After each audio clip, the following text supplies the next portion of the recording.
Hello, everyone. This is First Draft Friday. I am your host from Authors AI, Alessandra Torre. I am joined today by Dave Reed, and we are going to be talking all about using a writing coach, whether or not you should use a coach, what they do, how to find a great one, and give you some great tips to get you off and rolling down that path if you decide you need it. So I am really excited about this topic. It's something I don't know anything about, so I'll be full of lots of tough questions. But anyone watching, please don't be shy. The comment section is there for a reason. Shout out any questions or comments that you have as we go, and we'll try to answer as many questions as we can in the next half hour. So, Dave, welcome to First Draft Friday. You want to introduce yourself and tell everybody a little bit about you? I write software and I write books. It's complicated, so I don't know if I want to spend too much time on that.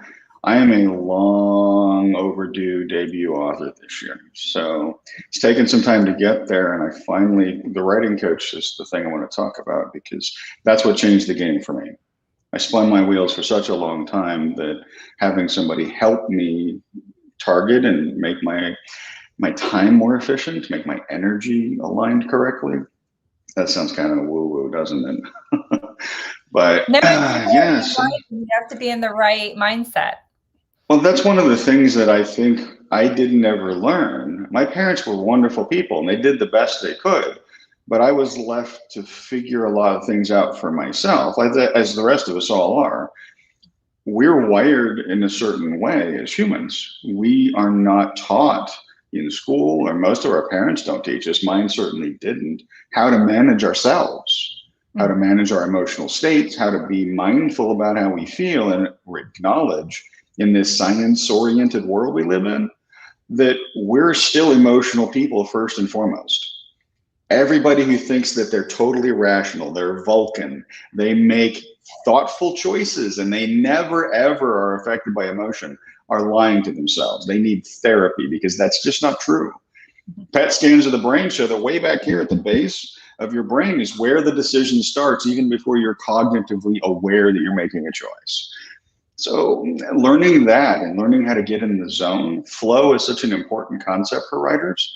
And it's hard. It can take 20 minutes or an hour to get into flow, but you can do it faster with specific techniques if you train it.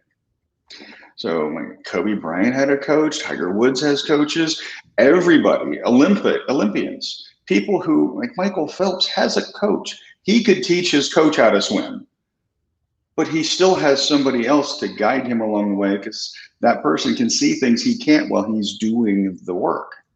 And I think writing's no different. It's kind of a solo sport, but at the same time, it doesn't have to be a lonely sport. And sometimes just knowing that there's somebody else who's got your back and can help you rethink. Some of us, I'm not really an external processor out loud. My wife is. She has to speak in order to know what she thinks, which for me, as somebody who lives in my head all the time, I'm a super introvert, that baffles me. But I've found recently with my writing coaches that I'm an external processor on the page. When I'm writing my morning pages as part of my meditation ritual, I learn things that I didn't know I thought. I discover things when I'm writing, and I'm a discovery writer. And because I've been writing. Go ahead, sorry. Sorry, you just said something. So you said with my writing coaches. So do you have multiple writing coaches? Oh, I am such a problem writer. I can't have just one coach.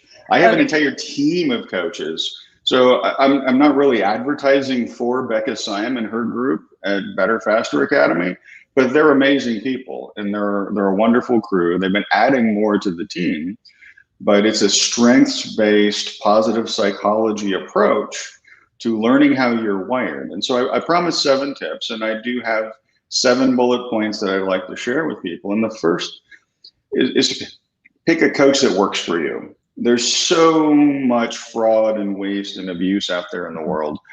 It's really hard sometimes because you can look at a website and it looks really cool and sexy and it has all these good, what do we call them, testimonials about what amazing things. We don't even know if that's real. That social proof may not be. It's like a lot of reviews. You can go to Goodreads and there's people that have 15,000 5-star reviews for something. Like, really? Did 15,000 people actually read that?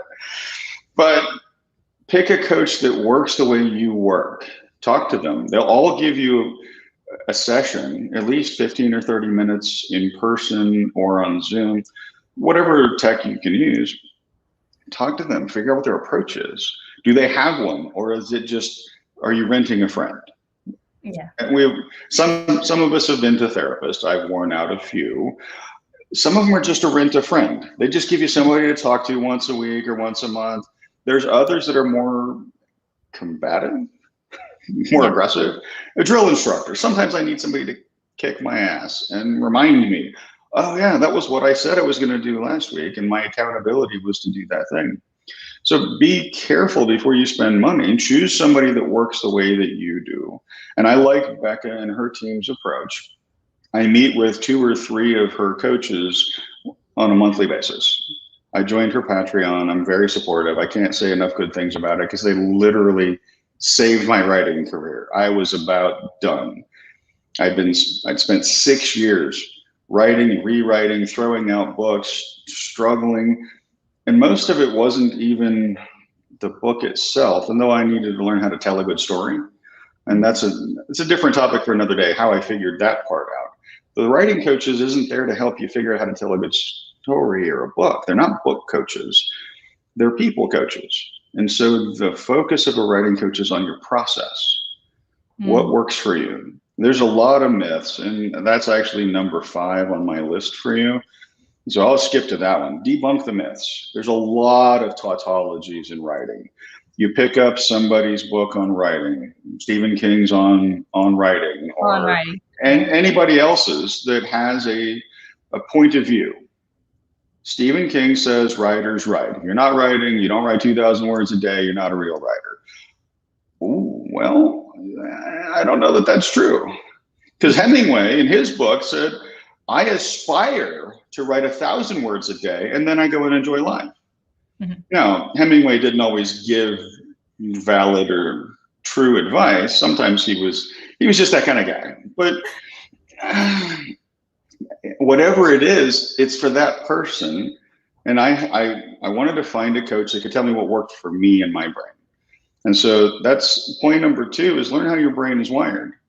I'm a number 1 strategic personality in the Clifton Strengths Finders methodology, which is the core of what my writing coaches use. And we use other psychometrics. We talk about DISC and Big 5 and Enneagram, and we use some of the MBTI stuff. Knowing those things about you, because they all slice how you think differently. The metacognition is the part I'm almost 50 years old, Alessandra, and I'm now learning how to think about thinking. It's important because that's what we do. Even though we might handwrite, we might type, we might dictate, there are a lot of different ways. Dictation just doesn't work for me. It drives me insane to try and dictate a book. But I know some very successful authors for whom dictation is amazing. They dictate 50,000 words a day. But you got to know how your brain works and whether that'll work for you. Somebody who's coached thousands of writers like Becca can tell you that.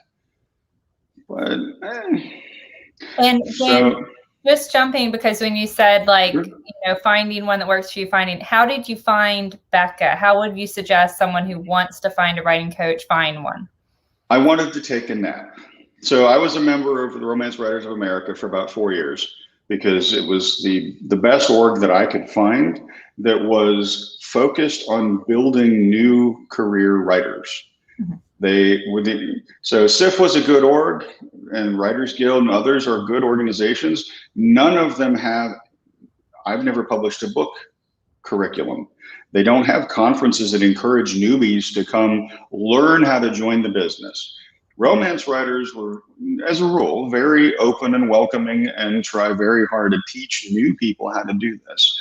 And so in 2019, I was in New York, and I wanted a nap, and I was going to one of the sessions. It was labeled Writing Myths. Like, fine, it's a 2-hour long, whatever. It's not going to be recorded because I always buy all the sessions. I can listen to them later, but that one wasn't going to be recorded. So I figured I'll go kick back. I'll take a nap. I'm tired of peopling because as an introvert, there's thousands of people at a conference. Yeah. I like the virtual world much better. This is better for me. But it turns out I didn't sleep a wink in that session. She busted 12 myths like writers write. Well, for me, thinking is writing.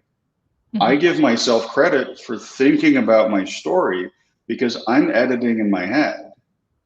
Nora Roberts is a wonderful writer. I enjoy her books, and she says you can't edit a blank page. And I beg to differ. I'm sorry, Nora, but I do edit all those pages before I even put the first words down, because that's how my brain works. For me, if I sit down and try and bang it out, I'm just going to be miserable trying to force the words out.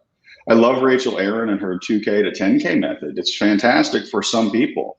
For me, it's demotivating. And I didn't even really understand why it was so hard. I know exactly how many words I can write per minute, per hour, but I didn't feel like it. It made me feel like not sitting down to write.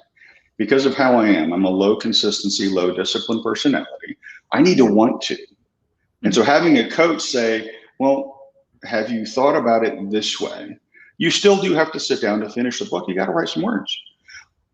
But I find ways to psych myself into it. I love Stephen Pressfield. All of his nonfiction about craft and writing is amazing. I love that. But he's an ex-Marine, and he's a sit down and write no matter what kind. I'm like, yeah, I can't make myself sit down and write. You can't either.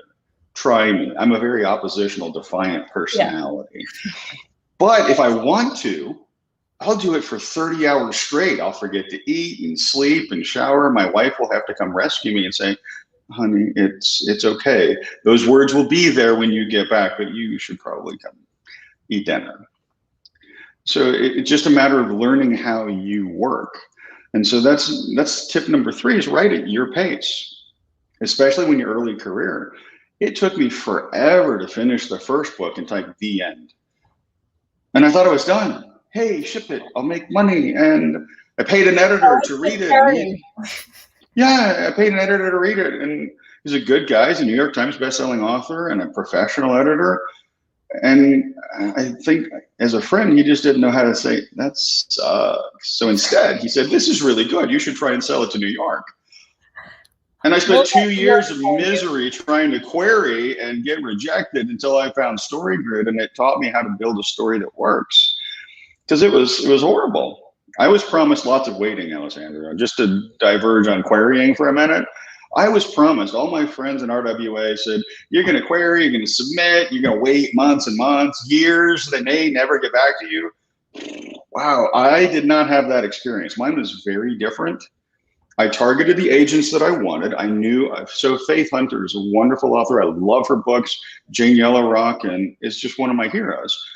I picked her agent. I submitted to her agent on a Monday morning. 15 minutes later, I got a nope. Where was the waiting? I wanted to anticipate the rejection. It was just nope. Now, part of that's urban fantasy, and that's another story. Genre and this flooding of the market is another problem for another day. But I didn't have that kind of experience, and I'd always intended to be indie. I never wanted to query, and I'm still mad at Phil. Phil Athens, I will call you out by name. I love you, man, but tell people to query. I don't know. I'm just kidding, Phil. He's a great guy. He did a really good edit for me, and that book will go out someday when urban fantasy is no longer flooded. There's a glut in that market. It's a tough market. One of my mentors is deep in that space and has been for a long time. And she says it's a knife fight for every new reader. Mm-hmm. I believe it. Yeah, that's the problem.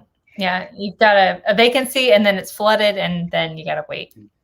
Well, it's cyclical and it's seasonal, and that's okay.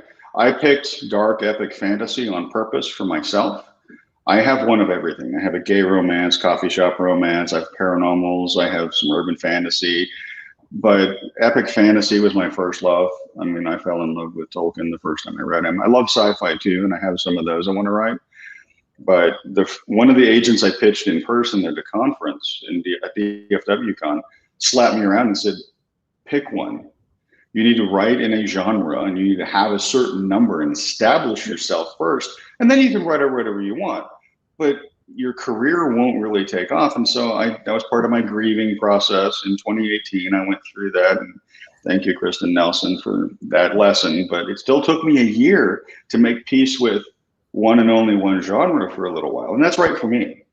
Mm-hmm. Becca would tell me, don't tell people that's a rule. And that's part of the bust the myths. It isn't true for everybody. There's some really successful authors that are all over the board. Every other book or every third book is something totally random and different. It's just about how quickly you can write them, how you get them out into market, how many shots on goal you take, and how you want to be. There are people who don't want to be on podcasts. I do. I happen to enjoy talking to you. Thank goodness. So on that thread, do you need to find a writing coach that is genre specific, or do your writing coaches, like you said? I don't think so. Yeah. No, Becca, she writes cozy mystery as well as coaching books. She writes a lot of nonfiction as well. But it isn't about the genre. It's about your brain, for me. Mm-hmm. Now, there may be some people, there are personalities. And if you're a masochist, you just need a sadist. You just find a good sadist to crack the whip. And why did you write 5,000 words yesterday? You need to. I did that. I won't name the author who came to San Antonio, and the San Antonio Romance Authors hosted her to teach her fast draft methodology. And we did it. A dozen of us wrote a book in 2 weeks together, 5,000 words a day, soup to nuts, finished the whole thing. I still hate that book. I hate it every day. In 2017, we did it. I got the book done, and I don't even want to think about it because I'm still up at 2 o'clock in the morning trying to get my last 5,000 words. I'm like, if I have to do that, and I decided then, if that's what writing is like, I won't do it. I'm done. So you've got to find that thing that works for you. And so that's point number 4 is take advice carefully. There are people who are very well-meaning, well-intentioned people who say, fill in the blank, whatever the advice is, do this and you'll be successful. Social media, go market your book on TikTok and you'll make $1 billion. No, really? What? All the successes I've seen on TikTok weren't even the author's TikTok. Somebody else took their book viral because that person already had an audience and a following. So I don't think you can replicate that.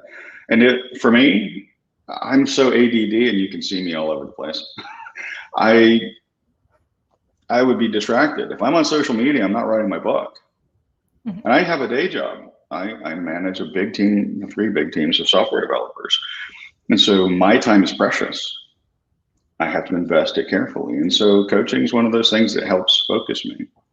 So I see like a blocked writer, right? Like you were before you started with coaches, and then they helped you work through that. They helped you complete your first book, but you didn't stop there. You continued using them, even though you have gone on to write other books. So can you explain sort of how that relationship works with a writing coach? And do you see using them the rest of your writing career, or at some point you learn enough about? Mm-hmm. No, I personally intend to keep those relationships for the long term, because there are things that you level up in your career at everything. Cognition and metacognition is not a finite skill. You don't learn it on and off. It's one of those things that you can continue to progress. So for each of the slices of personality in the Clifton StrengthsFinder method, there's 34. For me, there's 5 that are huge. And I focus on 1 or 2 at a time to develop that particular skill that helps me in my writing or in my personal life, because they overlap.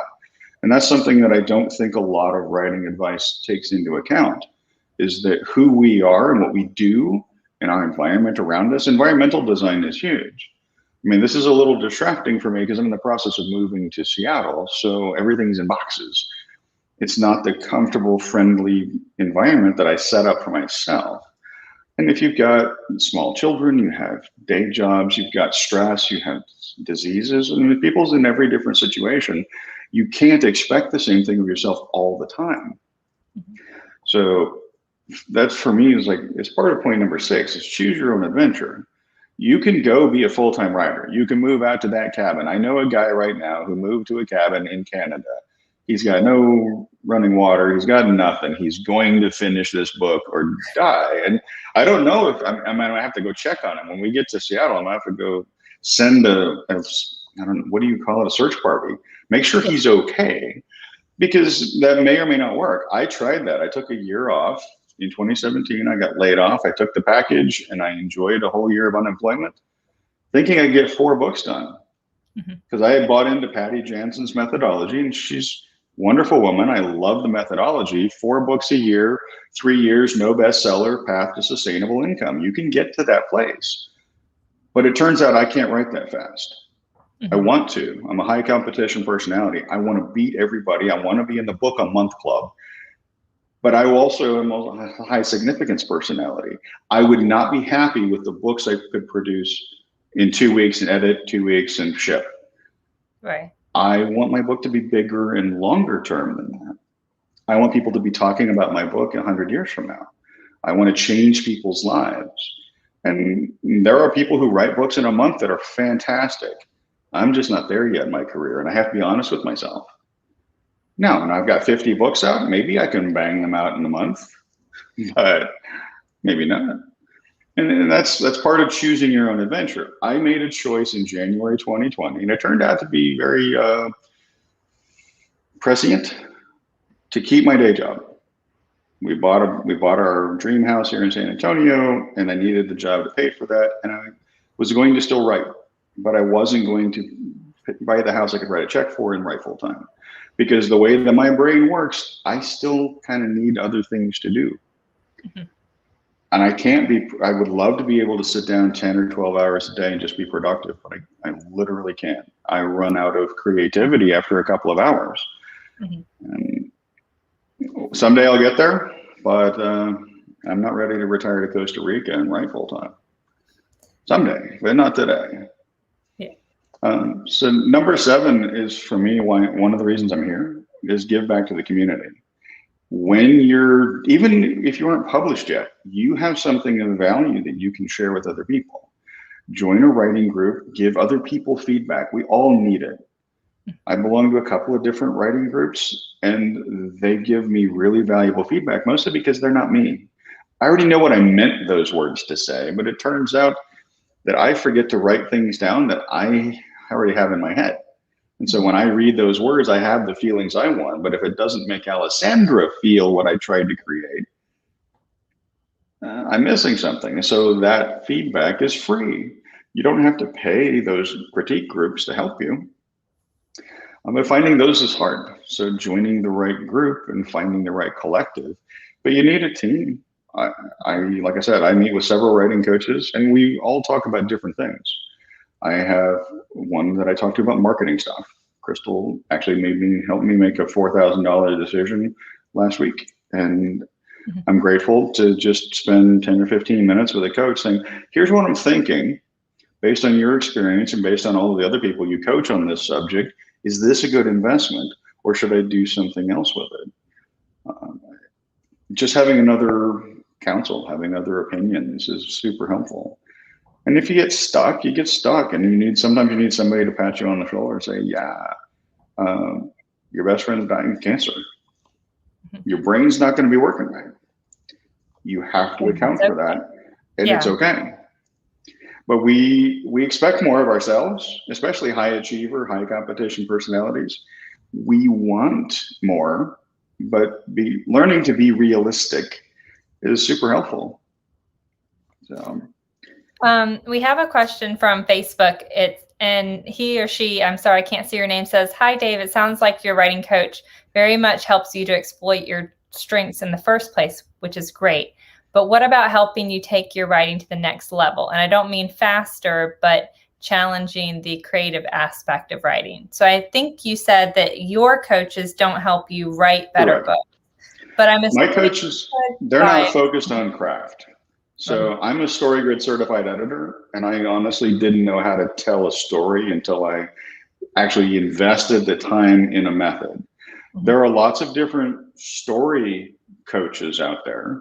I've trained with Michael Hagee and Lisa Cron, Damon Suede, Robert McKee. I've done seminars with virtually, but I haven't had a chance to work with him in person. I'm looking forward to being able to travel again and go do that. Find those people, because they're craft focused. They will give you writing advice, but in my experience, those people know how their brain works and how they write, and it may not be yours. Like I said, Stephen Pressfield's books are really inspiring to me. Do the work, and nobody wants to read your stuff. the title is something else, but those are all great books and they really inspire me, but there are things in his book that don't work for me. And so I've learned over the last 2 years of doing writing coaching, how to identify that that's good advice for some people, but not for me, and learn how to take it that way. So my advice is find different coaches for different things. If you need a writing coach that's on craft, then either an editor relationship, a StoryGrid certified editor, or a Save the Cat certified editor. They're both, I love Jessica Brody and all of the things that are going on at Save the Cat. I never got to meet Blake Snyder in person, but that was on my bucket list, but I didn't get that done. They all are talking about the same thing. You can go back to Aristotle and Plato. You can go read the Poetics. They're literally talking about the same way our human brains are wired. We're a species of storytellers. Those are the things, and it doesn't even matter what the method is, but it does require effort. And I'm still mad at Chuck Wendig. 5 years ago, Chuck told me, you're going to have to write 1 million words of excrement. You're going to write 5 books that are horrible before you learn how to write a good one. And I said, nope, I'm going to do it faster. And he was right. Almost. This is yeah. I love. I gave my teenage son his book because he's a new writer, you know, and he's like, this guy's really funny. And I said, I know. I thought you would like him. He came to Austin, and Austin Romance Writers hosted him, and he did a workshop, and it was a great 4 hours to drill into it. Now, Chuck gave me some advice then that I didn't recognize wouldn't work for me, but it was still valuable to hear it. And I give it sometimes to my editing clients when I say, try this. I'm not a strengths coach, so I can't really take their brain and disassemble it and say, this will work for you. But it's really more of an experiment, and it will change over time. One of the things that Chuck said was that every book he writes is completely different. It's almost like he has to relearn how to write a book every single time. Now, that's because he's not writing in a repeatable niche. He's often left field every single time. If you're always writing a specific kind of story, I have a lot of friends who write. I know Willa's online. Hey, Willa.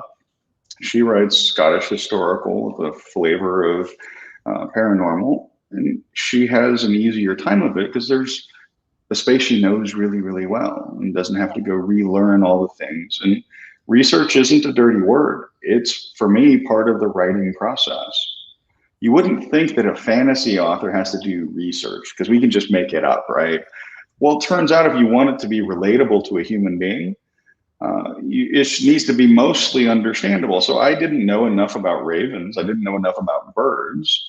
And my book deeply focuses on how ravens behave and how they work. I had to go do a bunch of learning. So do that. For me, that was writing. I give myself credit for that time. And watching a webinar, doing something, Michael Tribby's stuff is fantastic on genre. I don't have a particular preference. So learn it all and write lots. And we are out of time, but I think we have time for one more question. And that's from Eric. And he said, is having a regular routine an important part of your process? And did a coach or coaches help you in planning your time, etc.? So that's a fantastic question. And I will say, so in the back to verse, it's time to drink because it depends. For me, that is not true. It's absolutely not the case. I'm a binge writer. I'm what they call a phoenix personality.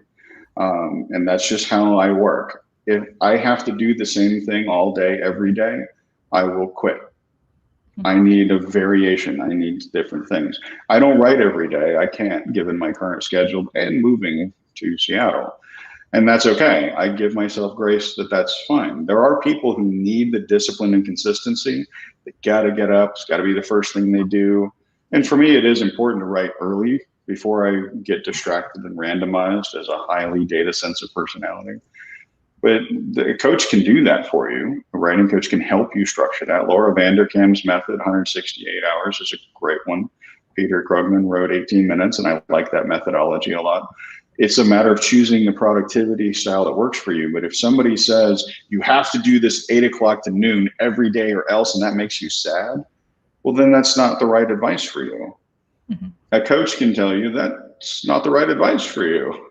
And if it doesn't work for you, then don't do that. Just because fill in the blank guru says so doesn't make it true.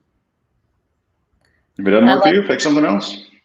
I love the idea of having a routine. And I think it would be great for my writing. It just doesn't work for my life. Like there's just no, it works when I'm under deadline because I don't have an option. But the rest of the time, I love the idea of Stephen King, writes in the morning and then reads in the afternoon. Well, that just sounds like the most glorious life in the world.